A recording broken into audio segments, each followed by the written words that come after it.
वो मरे जो काम करे चंडाल का, काल भी उसका क्या बिगाड़े जो भक्त हो महाकाल का।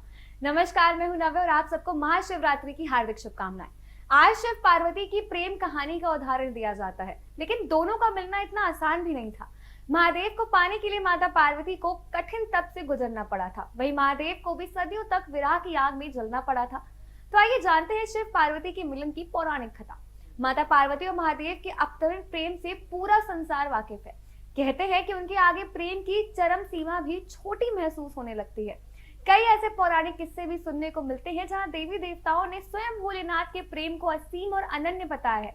शायद यही वजह है कि महादेव ने मां पार्वती को अपने आधे अंग पर स्थान दिया और स्वयं अर्धनारीश्वर कहलाए। माता पार्वती भगवान शिव को मन ही मन अपना पति मान चुकी थी। वह दृढ़ संकल्पित थी कि विवाह करेंगी तो सिर्फ भोलेनाथ के साथ ही करेंगी। उधर देवता भी यही चाहते थे।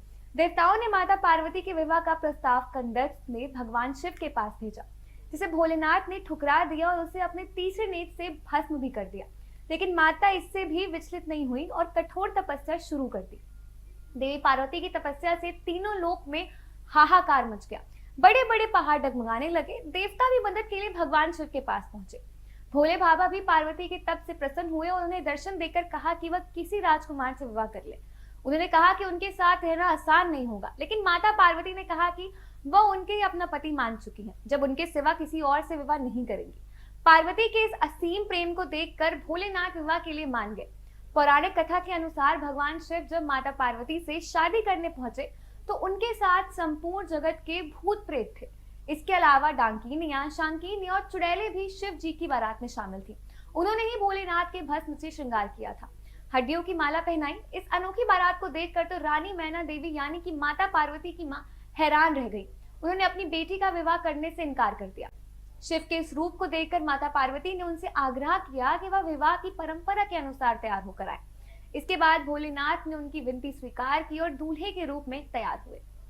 उनके इस अनुपम सौंदर्य को देखकर रानी मैना देवी चकित रह गई। इसके बाद सृष्टि संरचय की ब्रह्मा जी के मौजूदगी में देवी पार्वती और भोलेनाथ का विवाह संपन्न हुआ। पौराणिक कथाओं के अनुसार शिव पार्वती के विवाह की ये तिथि ही महाशिवरात्रि कहलाई।